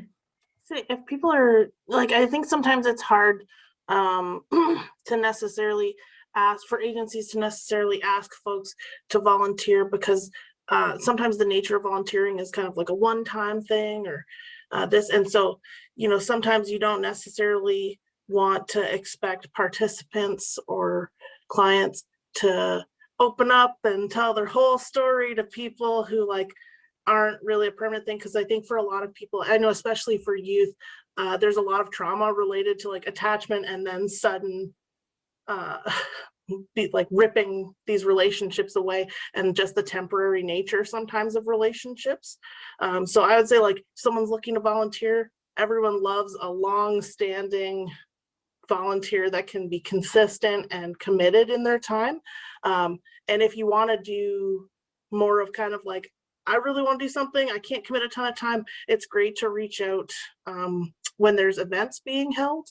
So like when people, I know YOU hosts a breakfast every year, and I know like the Pillar nonprofit takes volunteers and United Way takes volunteers to do things. And so to go to some of those, the funding agencies and volunteer is so great because you can offer like shorter term volunteer services to them, which is amazing. And then like if people want to donate money, everybody could use money. Or gift cards, even if you're not comfortable doing cash or check, really like $5 Tim cards are amazing. Like give someone a $5 Tim card, give an agency a bunch of TIM cards, give bus tickets. These are things that help reduce some of the barriers, right? Someone can grab a meal before they need to do something. Someone can get where they need to go. You can cash in the bus tickets if you need cash. You know, there's a lot of things that people could use.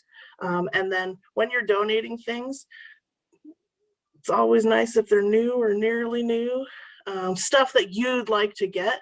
Because I know sometimes people are like, oh, I have like 95 mugs. I just want to give these 95 mugs. And don't get me wrong, people like mugs, but people like coffee to put in them even more than the mugs. And so sometimes it's just thinking about like what's really useful for someone that maybe doesn't have a cupboard to keep stuff in, right? Like what's helpful for people that maybe don't have like the opportunity to like have large things, but like what can they use in the moment? What are things that like places don't get a lot of funding for but really could use?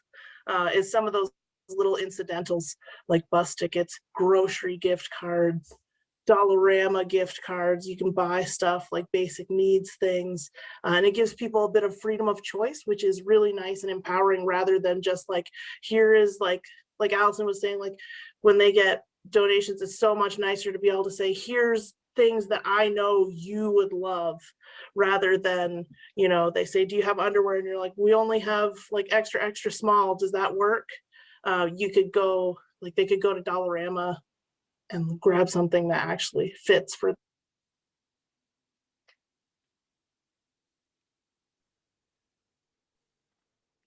Awesome. Those were great points there. Is there, is anyone else thinking of things like when you mentioned, you know, 45 mugs or however many mugs, like, are there other things that we as the public are doing that are not helpful, that actually maybe create even more work for you?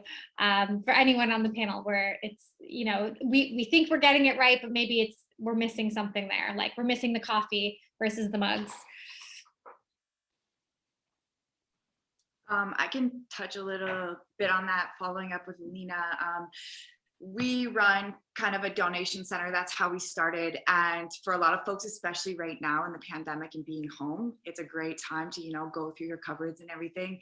Like she's saying, the 45 coffee mugs. Just be mindful of where you're donating and who you're donating to, because as much as you're going through your home and throwing everything in a garbage bag and saying, you know, I feel good, it's going to go to a second home, it might actually create more jobs for organizations that don't even have funding to have folks go through those donations and pick apart, you know, the things that we actually are needing. For example, like our program, we've recently redone our website to have examples of care packages. So you can actually go on our website and see things if you're not sure what household items would be great for somebody facing homelessness or somebody recently housed. And then I think starting there with the donation aspect is learning, you know, what day-to-day items, because folks might not understand that a lot of our friends live minimalist lifestyles. They're carrying their whole entire life in their backpack, on their back. They're constantly moving with it. That's why you see a lot of shopping carts and things, because those are those folks kind of exactly who they are. And the more that we try to onboard them because we think that they need these things, it could actually be negatively affecting their ability to go places or do the things that they need to do. Awesome. Very helpful. Thank you. A question for Jeff. With the lack of accessible housing in the city specifically, are there resources available to try and locate the accessible units? Also was wondering what steps can be taken to address that some accessible units are not actually fully accessible.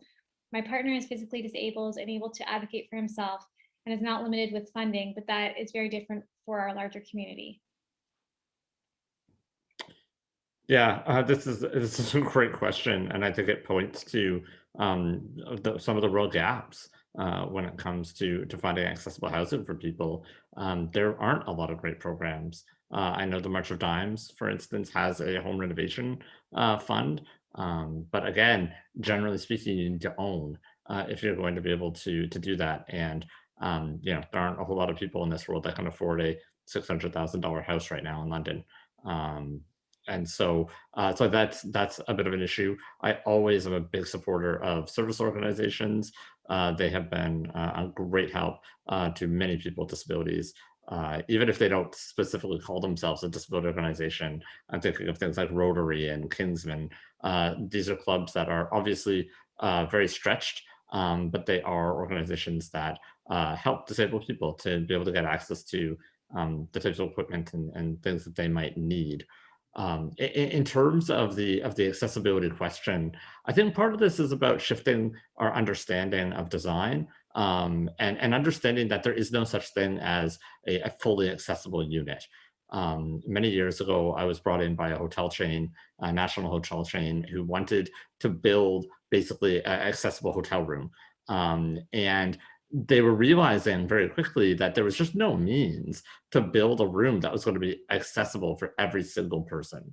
The solution that they ended up taking on, which I think is a great idea, was to build a space that was basically fairly large, fairly flexible, and then they had basically like a closet that was full of various different accessible needs. So they had things like accessible phones, TTY phones. So if someone needed that, they could just bring it into the room. Portable, they have these things there. They kind of look like extended poles that you go sew into roof, and you can put grabs on them. So you can basically put a transfer pole anywhere in the room, having access to Hoyer lifts, these sorts of things. Like it becomes super diverse and complex because everyone's needs are going to be a little bit different. And so rather than trying to build one space that's fully accessible to every single person that will ever enter into that space, I think we need to turn it around a little bit and start to ask, how can we better communicate with people and ask them, what are the needs that you have? What are the things that will make your life a little bit easier? And then also believe in people when they tell you it. Understanding that people very rarely claim disability, being disabled in this world. And so if somebody says like, I just need more time to be able to move from point A to point B because I have a lack of dexterity or a lack of energy, I have bad days, I have good days. These aren't people trying to trick you. They're not people trying to cheat you. If you see somebody who is on the street and appears to have a disability, if your first instinct is they're lying about that to try and get some benefit, you need to look internally and be like, wow, that's a really messed up thing to think about somebody. Believe people. If they claim disabled status, believe them, and don't require a bloody doctor's note every time. Thank you.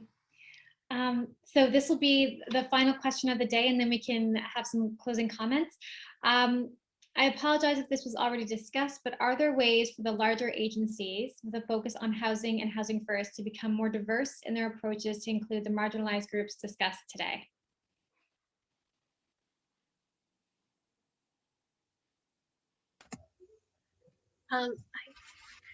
We have a wonderful coordinator here named Judy who would be happy to connect with any larger organizations. And we would love to, speak to the concerns of abused women and have connection and more collaboration with housing and homelessness sector services. And yeah, absolutely. I think I know that she would be able to speak very well to the lived experience of women and the challenges that they face, and to create more opportunities to listen to clients within those larger agencies, to women, and to listen to their expertise on their own lives, their challenges, the barriers, and to really think about, when it comes to women and housing, that safety needs to be at the center of every discussion. That's all I can think of. Thank you. I would love to, for people out there who don't know what the housing first kind of modality really is that it's kind of like harm reduction in the sense of no matter what else is going on in your life, whatever has led to the state of homelessness, the imperative is that you can't deal with any of that other shit if you don't have a home. And so the push is to try and break down all the barriers that are stopping you from having a home and give you a home so that you can deal with all the other things, which is beautiful on paper, but in practicality, all the other things that do contribute to you being homeless also have a contribution to whether or not you financially can afford housing, whether or not you have emotional, psychological supports to maintain that home. Do you have community relationships? Do you have family relationships? So I think that, yes, there's a lot of work that needs to be done with larger agencies, small agencies, intermediate agencies, with Housing First, but two, that realizing that again goes back to the situation that we're not talking about just homelessness. We're talking largely standing about the colonialistic systemic racism world that we have created. So we're doing band-aid solutions and incremental things to deal with larger issues. And so when we talk about these larger issues, we need to understand that the reference that we're using also informs the little things and the ways that Housing First practices have been developed. They're not in isolation. They're still influenced by colonization. They're still influenced by racism. So yeah, Elizabeth talked about like women's specific experience. The same thing goes for like marginalized folks. We're Indigenous folks. I'm trans. I don't know if this landlord's gonna treat me shittily. I, as a Black person, have brought my white mother to housing opportunities, knowing full well that if I'm not dealing with a racialized person, that they're gonna look to my mom and they're gonna feel more safe. And that's a way that I've leveraged my privilege of having a white mother to benefit me to counteract these systems. So yeah, Housing First, yeah, reducing all barriers. One of them is literally freaking ID. I'm sorry, our populations have difficulty having ID, keeping hold of ID, making those barriers easier to get that shit, or make it like not as important for that ID. Also too, like creating really good relationship with landlords. We do have a situation in the city where there's like tons of property management owners and we have a huge vacancy rate right now. Doesn't make any sense to us. We're like, we have all these homeless people and all these people who can't get housed, but I mean, that's not just because there's shitty landlords out there. It's the capitalist world and they're making money not even having people in those homes. So how do we create great relationships with these property managers so they're still making money, but they're still housing people and it's a safe scenario for them? How do we create economic and legislative ways in which trans people and racialized people can't be discriminated against because of other people's fear of them, or those who have mental health, or those who are substance involved? A lot of it, we didn't talk about these things that add to the stigma of the homeless population. And that a lot of it is, yeah, some have mental health issues. Some of them are substance users, but that doesn't mean that they don't need to have a home. There are tons of people out there who have homes who use all kinds of substances and they just aren't marginalized or the stigma isn't attached to them in the same ways. So we really have to do a lot of work around demystifying that and fighting those battles around that kind of stuff, around barriers and accessibility. Great, thank you. We are 3 minutes to 3 o'clock, so I want to just give everyone a chance to sort of say some parting words, anything they want to share before we wrap up today. Andrea, we started with you today. Do you have any words to close us out? I just want to express my gratitude for this discussion and everything that was contributed by all the awesome panelists. Somebody posed a question in the chat about where they can access the Giwatashkat Indigenous Homelessness Strategic Plan, and I posted a link. It's on the Atlosa website if anyone does want to read the full plan. Miigwech, everybody, Bamapi. Thank you. Michelle, any final words you want to share with us today? I just wanted to say thank you very much for letting me be a part of this. It was an incredible opportunity and experience. So thank you. Thank you so much for sharing your story with us. Sarah, any parting words today? No, just thank you for having me. Thank you. Elizabeth. Yeah, I just wanted to say thanks, and it's been such a good discussion. Very helpful to not feel so isolated. And just to let everyone know, LOC does have a resource room that's open for women to come in and use a computer and a phone if they need to. We also have urgent support times every afternoon from 1 till 4. So if a woman needs to come in to talk to a counselor advocate, do safety planning, talk about maybe doing an intake, we're happy to do that. And we are getting women in usually within about 2 weeks in for services and for counseling. So everyone's welcome, and please connect with us. We'd love to talk more. Thank you. Lena. Thank you so much for inviting me to do this. If you are working or know a young person that needs help with housing, needs help with basic needs, needs employment, needs education, really anything, we do have in-person offices that are open Monday to Friday, 10 to 6, down at 332 Richmond Street and 333 Richmond Street. We also have an emergency shelter for youth ages 16 to 25, like up to 25, at 585 Clark Road. So if someone's in need of immediate emergency shelter and they're a young person and maybe they're really not sure where to go, that is a great place to start. And if it's during the week, 10 to 6, Monday to Friday, send them down to the Youth Action Center, 332 Richmond Street, right at the corner of York and Richmond. There's a cafe, you can't miss it. Stop by. Thank you. Allison, any final words? I just wanted to say thank you for allowing not only myself, but Michelle to be here and share her story. And Michelle, thank you for always being you, and thank you for being a great friend. I want to thank the panelists here today, because not only did it help me, I'm sure it helped a lot of people in the community, and I'm hopeful that for our friends, we'll see some change. Thank you. Jeff. Yeah, thank you. This has been great. I'm definitely humbled to be sharing the screen with the panelists today. I feel a little out of my league for sure. Wonderful people. I think the only thing that I would share is as tough as these problems could seem, as big as the system can appear, time and time again, we have seen that both individually and, more importantly, collectively, we can make radical changes to the world that we live in.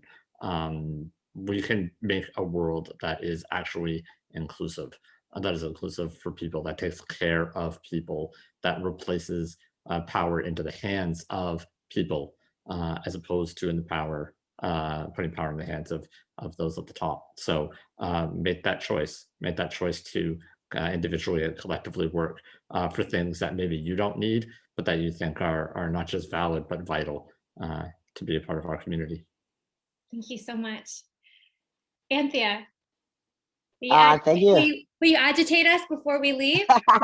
Well, firstly, I just want to say thank you for everyone who took time out of their day to talk about these issues, and also to have this platform to, be a visible representation for things that not often are, and everyone else who did that as well. It's freaking amazing and wonderful. And yeah, again, akin to what Jeff said, these things may seem very large, but they've been here for a while. But this panel in and of itself shows you that there's amazing people out here doing that work, and that we all can have a part in it, and to play and to combat these things. So thanks again. Thank you. For the panelists who've been looking at your screen, check the chat box. There's some amazing supportive comments there, maybe some questions if you want to reach out to them. For all of our attendees, thank you so much for showing up to this. It's so important that it's not just a conversation in a small room between 10 people, but one that transcends the internet into the world that we live in. And I hope that you do reach out to those who have been with us today. Thank you to the panelists. Humbling is a great word. The information is definitely something to digest in a number of different ways, and I'm excited to see how we can explore doing more than just this. Coming into this conversation, not knowing much, I still realize I know so little, but I'm appreciative of that, and I hope that those at home are beginning to understand that understanding homelessness is not an end-all be-all, we've got the solution kind of situation, but that we're going to navigate it one person at a time and one set of needs at a time. So thank you everyone for showing up, and wishing you all the best in the rest of your day and the rest of your life until we meet again and cross paths. Thank you so much. Bye everybody.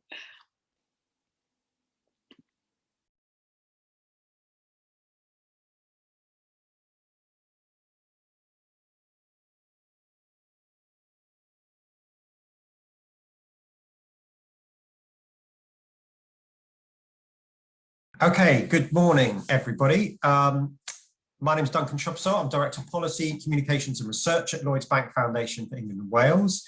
Delighted on behalf of the Foundation and the researchers to welcome you here today to discuss our new research, The Value of Small in a Big Crisis, the distinctive contribution, value and experiences of small charities in England and Wales during the pandemic.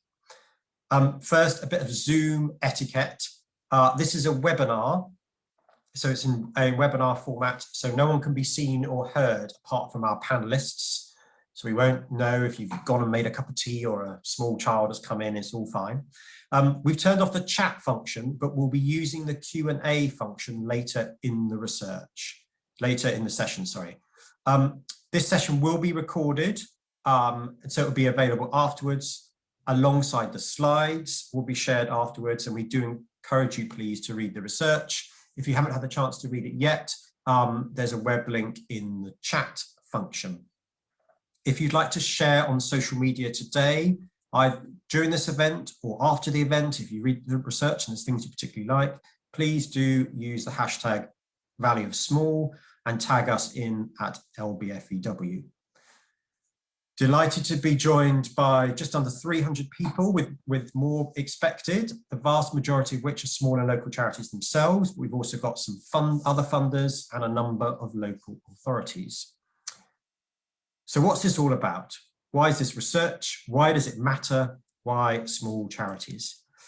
At Lloyds Bank Foundation, we've been passionate, always been passionate, across our 35 years about small and local charities. We're privileged to fund and work with over 700 such charities working in communities right across England and Wales, helping people overcome some of the toughest, most complex social issues. We know that the work that such charities, the work that many of you do is fantastic, and as a foundation we support through funding, helped to develop and seeking to influence the environment nationally and locally in which you and they work. But whilst we know small and local charities do excellent and important work, we often hear, and no doubt such charities often hear themselves, three sets of challenges. Size doesn't matter. What matters is what works. Or sector doesn't matter. Doesn't matter if a provider is a private or voluntary sector. And even organizational form doesn't matter. It's just about people volunteering, doing good. It doesn't actually matter if there's a charity there to direct and mobilize that activity. From what we know at the foundation, we know that they very much do all matter, size, sector, and organizational form, particularly for vulnerable and disadvantaged people and communities. But we wanted to test this genuinely and independently. So in 2018, we invited a team of researchers to test this proposition. Did small and local charities actually offer something distinctive, and was this important and of value? And to cut a long story short, based on in-depth investigation in 4 case study areas, they found small charities were distinctive in who they worked with, how they worked, where they worked, and the wider role they played in communities. Size, sector, and form does matter and has real and important value, particularly for those who need help the most and who are often ignored by or don't trust wider mainstream services. So when COVID struck last year, it obviously upended all of our lives with huge challenges, particularly for vulnerable individuals and communities, and with big implications for charities of all sizes and types. Within the charity sector, there's obviously been, and rightly, a lot of focus on and discussion about income and the income implications of COVID for charities. But we wanted to also look at impact. What impact have charities had? And in particular, we thought we wanted to test back independently those findings from the 2018 Value of Small research. Because if small and local charities were important, distinctive, and of value before COVID, then they should be even more so during COVID, and COVID should prove that. Or if that couldn't be identified, then maybe small and local charities were more nice to have than we thought. So we asked the same research team to go back to those 4 areas and take an independent look. And the conclusions, as we're about to hear, were even stronger than before. Small and local charities have moved mountains and have done so precisely because they are distinctive, and what they've provided has been of huge value to individuals, communities, and the public sector at the time when they were needed the most by people who needed them the most. So that's what we're here to explore today. In terms of today's agenda, we have the researchers, and delighted that Chris and Lila from the Research Partnership are here to talk about the research. Baroness Diana Barron, the Minister for Civil Society and a former charity CEO herself, will join us to give some reflections. And then we're going to hear from a response from the charities, infrastructure and local public sector. from 4 sides of the debate and across the 4 case study areas. You should have background information on each of the speakers in the information that was sent out in advance. We'll then have a little bit of Q&A between them and open up to you, and Paul Streets, the Foundation CEO, will respond and send us off on our way. It's a packed agenda and time is tight, but we know you're busy charities, so we wanted to pack it in 2. But hopefully this will give you a good grounding in the research, but do go off and read it afterwards. And then, because why does this matter?